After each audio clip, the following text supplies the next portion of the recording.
Fala galera, tudo bem? Professor Felipe Pérez na área mais uma vez. É um prazer estar falando com vocês. Hoje a gente vai falar sobre o módulo 10 da sua apostila, que é um módulo que fala sobre a imigração no continente europeu e algumas consequências de um processo marcado por alguns conflitos, por alguns desentendimentos entre as diversas etnias que existem dentro do continente europeu. Para entender um pouquinho essa desigualdade, essas crises, a gente tem que voltar lá no processo de formação histórica da Europa.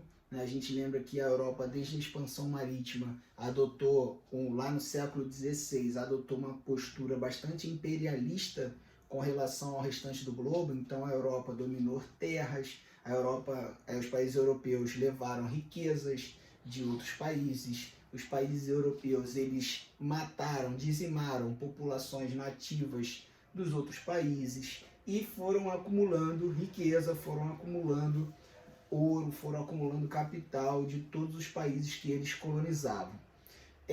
Isso fez com que o continente europeu hoje, né, tenha uma grande quantidade de países ricos, né, países que passaram por esse processo de acumulação de capital aí ao longo dos séculos, mas a gente tem em contrapartida a população dos países que acabaram sendo roubados, que acabaram sendo saqueados durante esse processo de crescimento da Europa, beleza?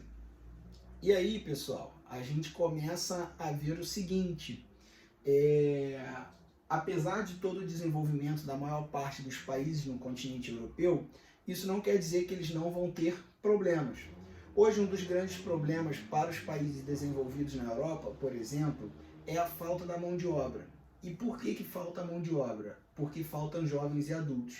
E por que faltam jovens e adultos? Porque se a gente voltar lá na década de 80, de 90, né, os europeus, eles já passavam por um processo de maturidade demográfica. Eles passavam por um processo onde o planejamento familiar dizia que era muito caro ter um filho, então as pessoas optavam por não ter filhos. Passaram por um momento onde as pessoas passaram a ter acesso a métodos contraceptivos, e isso fazia com que as pessoas não tivessem filhos. E aliado a isso, passaram também por um processo de melhoria significativa da qualidade de vida. Então a expectativa de vida da população europeia foi aumentando ano após ano. Combinando esses dois fatores, baixa taxa de natalidade com uma alta expectativa de vida, a gente tem hoje no continente europeu, de maneira geral, uma população envelhecida, uma baixa quantidade de jovens e adultos e uma baixa quantidade de crianças, que indicam que no futuro esse número de jovens e adultos poderá continuar baixo. Então, qual é a solução que os europeus podem buscar para esse probleminha? A gente vai ver aqui que a Europa pode recorrer a duas estratégias. Uma para uma solução mais imediata, que é o incentivo à utilização da mão de obra imigrante. A Europa vai passar a incentivar, né, que imigrantes, pessoas de outras nacionalidades, venham trabalhar e ocupar os cargos que estão vagos. Tanto uma mão de obra qualificada, como a gente chama lá a nossa migração de cérebro, né, como uma mão de obra pesada mesmo. O cara para ser o pedreiro, para ser o porteiro, para ser o gari, né, para trabalhar na construção civil. Os europeus demandam mão de obra em todos os setores, desde os menos qualificados até os mais qualificados. E aí, galera, o que acontece? O imigrante, ele tem os prós e os contras.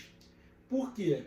Qual é o pró do imigrante? Geralmente esse cara vem de um país mais pobre, onde ele ganhava um salário baixo. Então, ao chegar na Europa, ele aceita qualquer salário, ele aceita ganhar pouco. Isso, pensando do ponto de vista de quem vai contratar, é bom.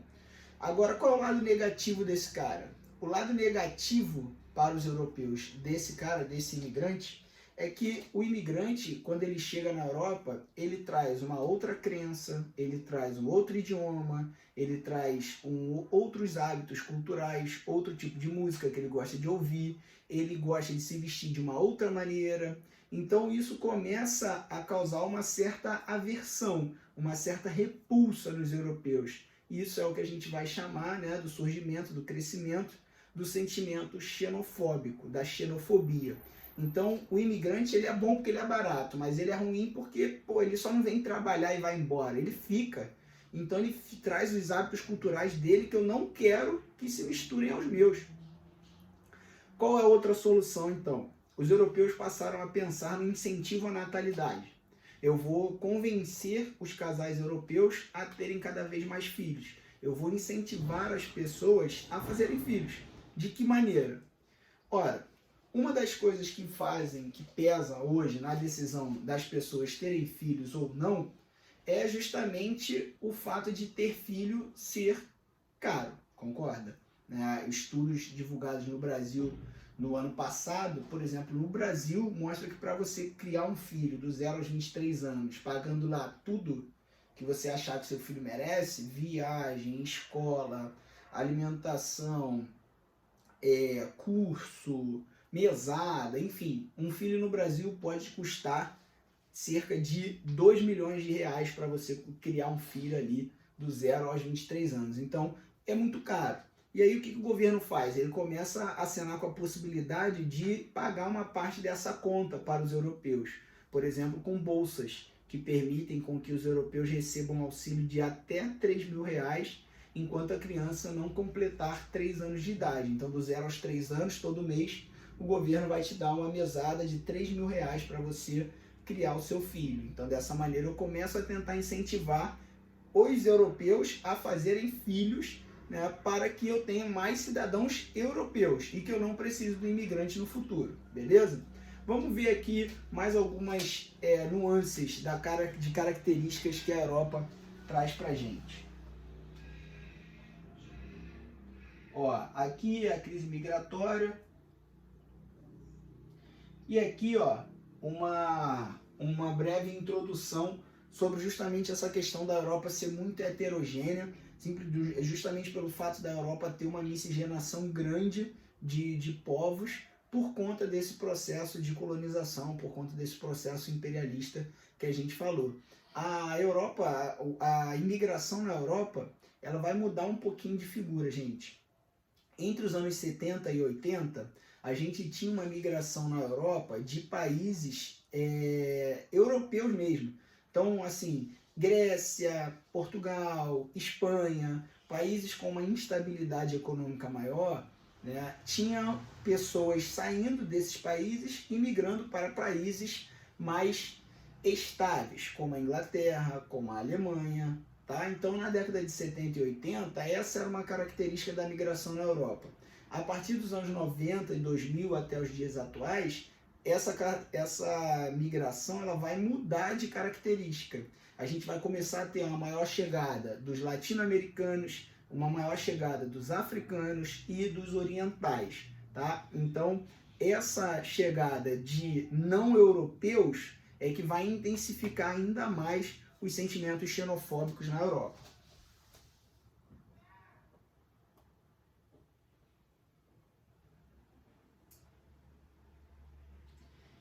E aí, pessoal, como a gente tem uma Europa em algumas áreas dividida, né? Uma Europa onde a gente tem diferentes etnias vivendo dentro de um mesmo espaço, a gente acaba tendo alguns conflitos, algumas áreas conflituosas e algumas áreas onde a população está dizendo assim, ó, eu vivo aqui, mas eu não quero ser chamado de espanhol. Ó, eu vivo aqui, mas eu não quero ser chamado de inglês ou de irlandês. A gente vai ter povos nativos que vão tentar resistir e criar os seus países, conseguir, né, independência para criar os seus respectivos países, para se separar, para não ser mais chamado daquela nacionalidade que ele não gostaria de ser chamado. Então eu vou ter, por exemplo, dentro da Europa o povo basco, eu vou ter dentro da Europa o povo curdo, eu vou ter na Europa uma desavença, uma dissidência entre a República da Irlanda e a Irlanda do Norte. E aí, deixa eu mostrar para vocês, com alguns slides aqui, um pouquinho das características e das áreas onde esses conflitos acabam sendo mais intensos. Olhem só.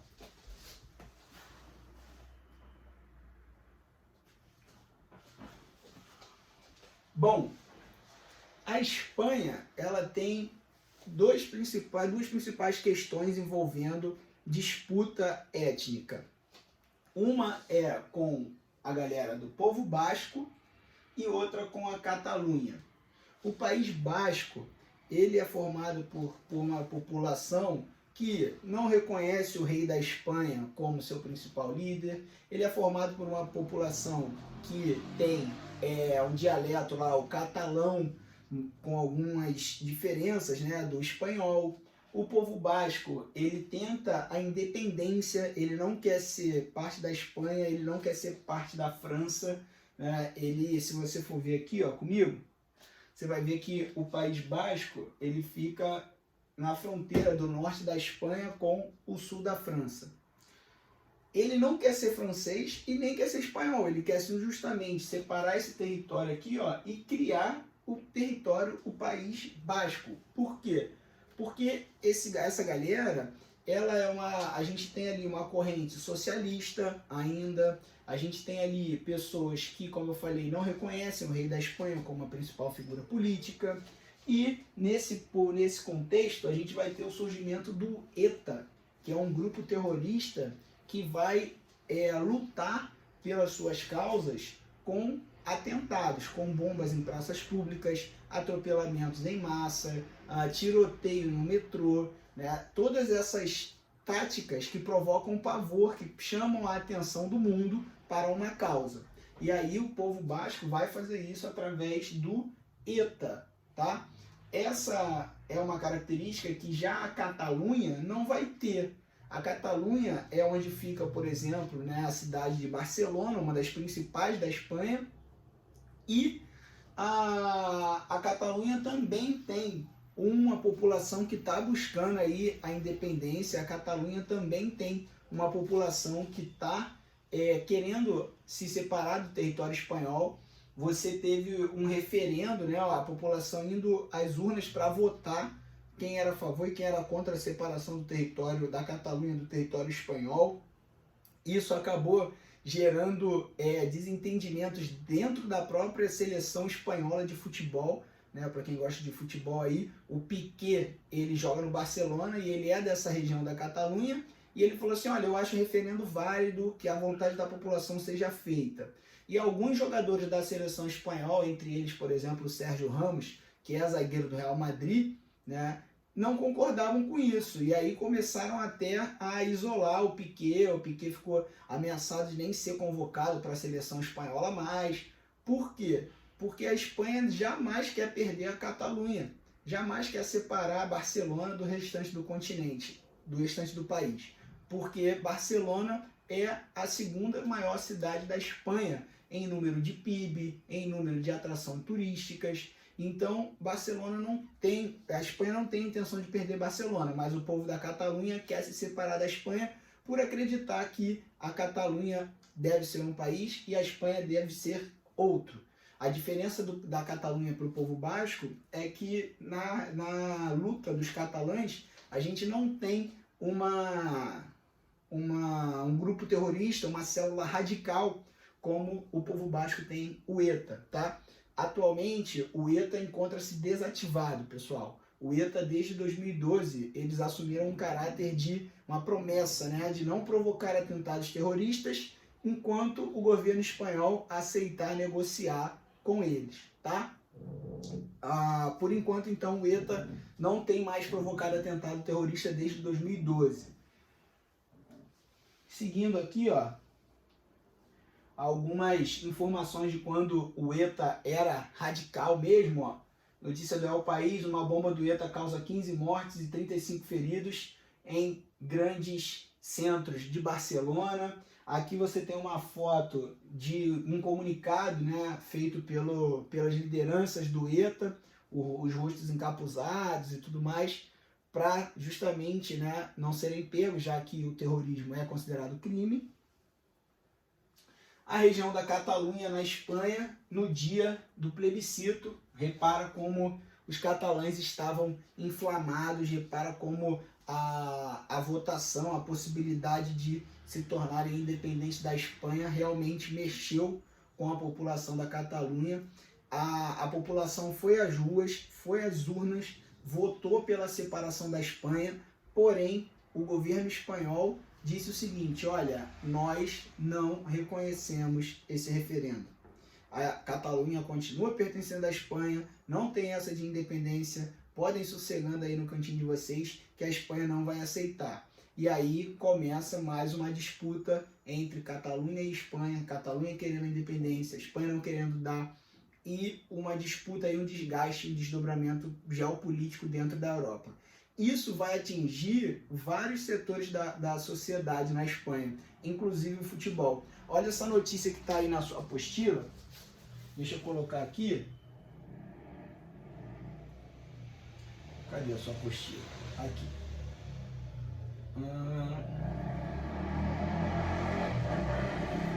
Aqui, ó. Olha essa notícia. Barcelona e Atlético de Bilbao, né, o Athletic Club, o futebol com orgulho nacionalista. O pessoal do País Basco, o povo basco, ele é mais radical não só na posição do ETA, mas nessa própria questão do futebol aqui, pessoal. O Atlético de Bilbao, ele não aceita jogador que não seja nascido no País Basco. Então ele só aceita jogador nascido na região que eles chamam, né, do País Basco, aquela região lá do norte da Espanha. Então pode chegar um Messi lá e falar, ó, quero jogar no Atlético de Bilbao. Né? Pode chegar um craque como Ribamar, por exemplo, quero jogar no Atlético de Bilbao. E os caras vão falar, não pode, porque no Atlético de Bilbao só jogadores nascidos na região do País Basco. Então o Atlético de Bilbao é mais rigoroso ainda, o povo basco é mais radical ainda nessa questão de querer a separação da Espanha do que, como você pode ver, a Catalunha, já que no Barcelona, por exemplo, jogam brasileiros, argentinos, uruguaios, quem tiver que jogar, tá? Mas olha esse dia aqui que foi um dia marcante para a geopolítica espanhola. Para bascos e catalães, o futebol sempre foi mais do que um simples esporte. A prática se tornou um grande personagem da cultura nas duas regiões, uma vez que o Barcelona da Catalunha e o Atlético de Bilbao carregam características muito específicas. No final da Copa do Rei de 2015, os dois times entraram com um pedido na Confederação de Futebol Espanhola para que não usassem a bandeira da Espanha na manga de seus uniformes e que o hino tocado fosse o da Catalunha e de Bilbao. A Confederação não atendeu o pedido. Então eles iam jogar e eles falaram assim, pô, beleza, o nome é Copa do Rei, né, da Espanha. Eles são filiados à Federação Espanhola de Futebol. Aí ele fala, cara, um é o clube da Catalunha, o outro é o clube de Bilbao. A gente não se reconhece espanhol. Por que vai tocar o hino da Espanha? Por que vai subir a bandeira da Espanha aqui? Não. Falaram, ó, a gente quer que toque o hino da Catalunha antes de começar o jogo, o hino de Bilbao, o hino do País Basco antes de começar o jogo, e a gente quer que suba a bandeira da Catalunha e a bandeira do País Basco, não a bandeira da Espanha. O parlamento espanhol recusa, claro, esse pedido, e aí, ó, graças a essa negativa, diversas organizações nacionalistas se reuniram para vaiar o hino da Espanha e tudo aquilo que ele representa, especialmente a opressão contra as minorias que buscam a emancipação. Também se usaram apitos para evitar que o hino fosse escutado. Então, os clubes solicitaram que o hino fosse tocado respectivamente dos seus territórios, porém, como a Espanha recusou, a torcida levou apito e foi 1 minuto de apitaço e vaia durante todo o hino espanhol. Então, você repara que essas questões geopolíticas, elas não estão tão isoladas, tão longe da realidade que a gente vive. Né? O futebol, o esporte acompanhado aí no mundo inteiro, claro, sendo afetado pela questão geopolítica na Europa.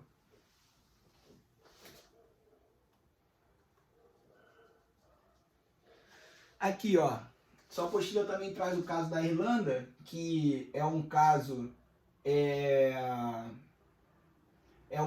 bastante importante, né? Um caso onde a gente tem uma disputa histórica aí, uma disputa religiosa que acaba deixando com que essa tensão seja ainda maior.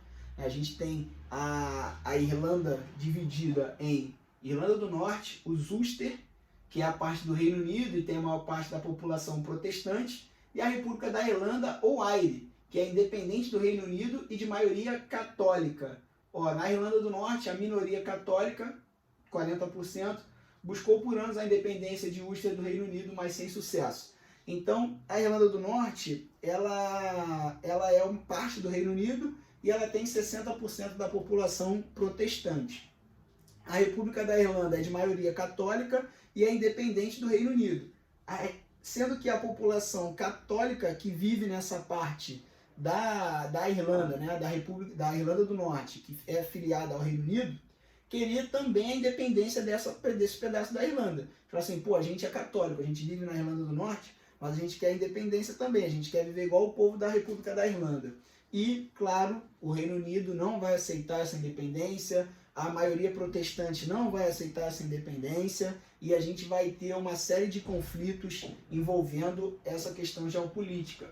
Um dos mais importantes é o conflito que ficou conhecido como Domingo Sangrento, né, o Sunday Bloody Sunday, que o Bono Vox da banda U2 fez até uma música para retratar o dia em que católicos foram para as ruas, principalmente mulheres e crianças, né, para pedir lá a independência, para reclamar da dominação britânica sobre a Irlanda do Norte, e o exército abriu fogo contra essa galera, matando dezenas de mulheres e crianças inocentes, e isso ficou conhecido como um Domingo Sangrento, tá? Então, essa questão ela é muito aflorada porque ela envolve política e também religião. Como a gente falou do caso do futebol, né, na questão anterior, aqui também a gente tem o Glasgow Rangers, né, que é o time lá formado pelos protestantes, e o Celtics, formado pelos católicos. Então, toda vez que Glasgow Rangers e Celtics se enfrentam, é sempre uma batalha, né? Por várias vezes já foi proibido torcida de um time no estádio do outro, enfim, uma grande confusão. E só para ilustrar um pouquinho mais, um brasileiro, né, tinha que ser, foi o primeiro jogador da história a sair do Glasgow Rangers para jogar no Celtics, né? Foi o primeiro a sair de um clube desse para o outro, onde a rivalidade é muito grande. E aí, cara, esse jogador brasileiro teve a casa apedrejada, pichada, ele teve que ficar com proteção policial para poder ir treinar, porque a galera queria matar ele, né? Porque a gente tem ali uma rivalidade que fez com que a população se sentisse absolutamente traída, porque não é só a questão futebolística, envolve a questão política e, como eu falei, a questão religiosa também. Bom, então, ó, seguindo aqui, a gente termina falando sobre o seu livro, né? Termina falando justamente sobre aquele ponto que a gente começou a tocar, que é o fato da mudança no perfil do imigrante hoje na Europa. Esse imigrante que vem da América Latina, que vem do Oriente Médio, ou do Oriente, ou mesmo da África, na maior parte dos casos, ele vem de uma maneira ilegal, né? Hoje o fluxo de pessoas cruzando o Mediterrâneo, o mar Mediterrâneo, do norte da África, tentando chegar no sul da Europa, é muito grande. Então, geralmente são pessoas que vêm ilegais, são pessoas que arriscam a vida em barcos totalmente sem infraestrutura para atravessar o mar Mediterrâneo. A gente tem hoje um imigrante muçulmano, islâmico, isso causa uma aversão muito grande, porque a gente sabe que a religião predominante do continente europeu é o cristianismo, então a aversão ao imigrante islâmico é muito grande. A gente tem essa xenofobia, né, por achar que qualquer imigrante islâmico é um homem bom em potencial. O preconceito com o africano, né, vem desde as questões raciais do século XV, então continua existindo racismo e preconceito com o africano. Com o latino-americano, né, a mesma coisa, né, muitos europeus ainda veem os latinos, os africanos, como uma população, um povo, né, que eles pensam num método evolucionista, né, de acreditar que são povos menos evoluídos do que o europeu, então é uma população que vai lá miscigenar e misturar, sujar a raça, a cor do europeu. Então, eles também possuem hoje, apesar de muitos países europeus precisarem da mão de obra, como a gente falou, a xenofobia é muito presente no continente europeu. Tanto que a Inglaterra, né, decidiu aí, através do Brexit, sair da União Europeia. Justamente um dos motivos que impulsionou esse voto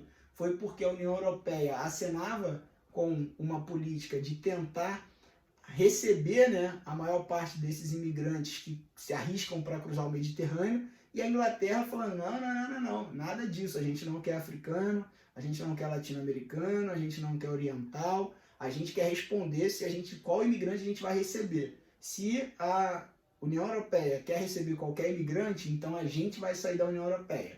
E aí o Brexit, né, isso foi um dos motivos que levaram o Brexit a acontecer. O que poderia reduzir essa imigração desenfreada? Né? O que poderia reduzir a quantidade de pessoas arriscando suas vidas para cruzar o mar Mediterrâneo sobre barquinhos totalmente sem estrutura?